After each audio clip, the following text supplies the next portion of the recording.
20-year-old Kayla Williams was described by her loved ones as someone who brought everyone together, enjoyed to laugh, and had many friends. She resided in Spokane, Washington, and would frequently spend her time with her friends, family, or her boyfriend. Her mother, Martine Myuu, described Kayla as, quote, "Some people just glow because of their personality, you know? Kayla was one of them."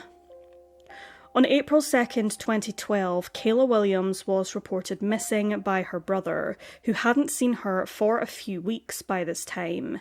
Kayla failed to show up at church in the latter weeks of March, something she did regularly, and she didn't visit any friends or family for a few weeks either, which was very uncharacteristic of her. Williams's family began to fear the worst when they didn't hear from the 20-year-old, and nobody had reportedly seen her in recent days. Kayla's brother checked in with some of his sister's acquaintances to ask them if they knew anything regarding her whereabouts, but unfortunately to no avail. She'd simply vanished. Several weeks later, on May 13th, Mother's Day of 2012, Kayla's body was discovered in a wooded area near Lindecki Street and 14th Avenue, approximately 7 miles from her home in southeast Spokane. Her family knew, deep in their gut, upon hearing the news that a body had been found off of Highway 195, that it was Kayla. The group of children who found her saw human remains with a knotted towel and black electrical tape around her neck, a number of slashed clothing items, and trash bags stuffed inside a sleeping bag. It was reported that either bleach or chlorine had been poured over these items as well, with some burns resulting from that present on the body. Though due to decomposition, she couldn't be identified visually, fingerprint analysis confirmed a few days later that the victim was indeed 20-year-old Kayla Williams.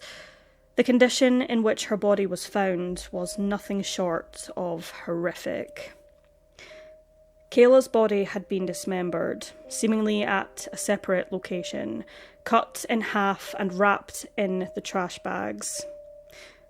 These bags were then covered by branches and debris as to camouflage it from view.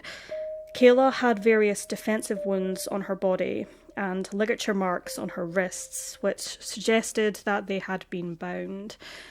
2 days following the recovery of Kayla's body, an autopsy was conducted.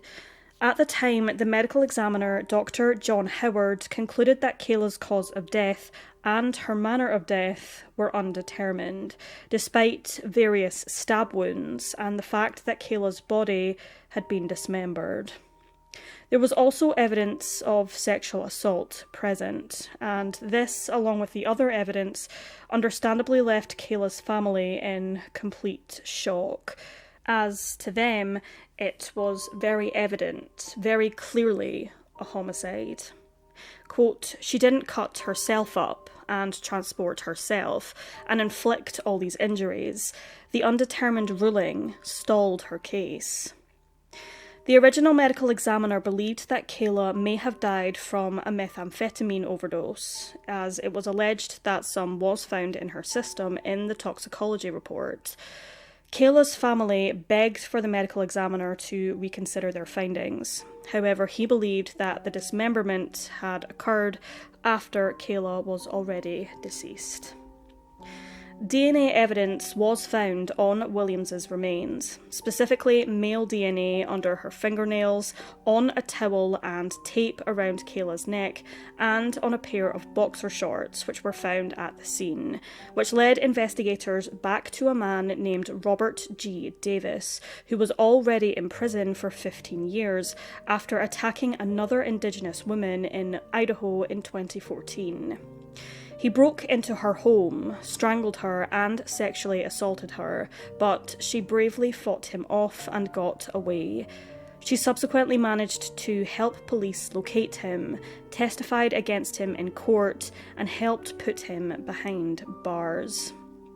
Interestingly to note, Robert Davis is also suspected in the disappearance and possible murder of another woman named Heather Lynn Higgins, a 39-year-old journalism student who disappeared from Spokane on September 20th of 2010.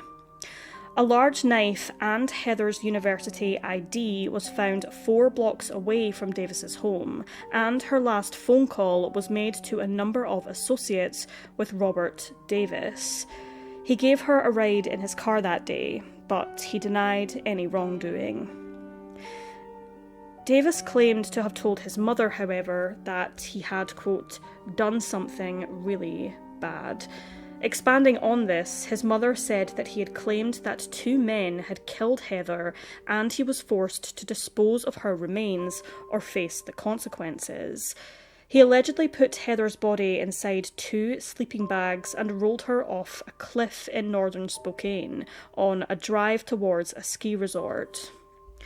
Davis's mother, concerned that there was some truth to her son's words, shared this new information with the police in the summer of 2012, and considering the eerily similar details regarding the alleged disposal of both Heather and Kayla with sleeping bags, she felt obliged to be honest with the police, in case the link between both cases was her own son. His mother didn't know whether there was any truth to these claims, as Robert frequently used drugs and exhibited signs of mental illness, but she felt that both families deserved answers, even if her hunch was wrong. When questioned by the authorities, Davis admitted that he and Kayla were acquaintances through her boyfriend, but he denied having any part in her disappearance or her murder. He also denied in having any sort of sexual contact with her, despite when police pressed him on whether he had engaged in sexual activity with Kayla, he responded with, quote, probably not. Kayla's case sat at a standstill for almost a decade when, in early 2022, the Williams family and the Spokane Police Department began pressing for answers in regards to Kayla's death and looked into getting a second opinion. A Dr. Carl Wygren wrote and reviewed the case notes and was of the opinion that the cause of death was homicidal violence, but his opinions weren't enough to file legal proceedings against Robert Davis. The baton was then passed on to the new county medical examiner, Dr. Veena Singh, who was asked to review Kayla's autopsy once again, and Singh came to a different conclusion to the original coroner. Singh found over 60 wounds on Williams's body which hadn't been previously mentioned in the autopsy report, though they were noted by Dr. Wygren. She amended the autopsy report and determined beyond reasonable doubt that Kayla Williams was a victim of homicide. She wrote, quote, scene investigation, findings, autopsy findings and toxicology results warrant changed in original certification to the following. Cause of death, homicide by unspecified means. Manner of death, homicide. Kayla's mother, Martine, told KHQ, quote, the new medical examiner has poured grace over our family. We are beyond floored. Someone still cares about Kayla. In 2018, the previous Spokane medical examiners were investigated by the Washington Department of Health for how they handled a total of 14 autopsies, including that of Kayla Williams. The Department of Health found that they did meet the standard of care required. However, 6 cases were referred to Dr. Singh for review, either by family members of the deceased or by law enforcement themselves. According to an article published in February of 2023, 2 of the 6 reviews had been completed, one of which was Kayla Williams, and both autopsies had amendments made in regards to the manner of death. In June of 2022, Spokane's Major Crimes Unit recommended, following the new medical examiner's report, that the suspect, Robert G. Davis, be charged with first-degree murder. The recommendation is still reportedly being reviewed by Spokane County prosecutors, with Davis yet to face any charges in relation to the death of Kayla Williams or in regards to the disappearance of Heather Higgins. Davis was put up for parole in 2018 in regards to the previous attack on the young woman that survived, but was denied and will remain in prison until at least 2024. The Williams family attended the parole hearing, and according to them, when Kayla's name was mentioned, Robert Davis's entire demeanour changed. Quote, "His face was getting darker red, veins popping out, his chin was moving, he was angry."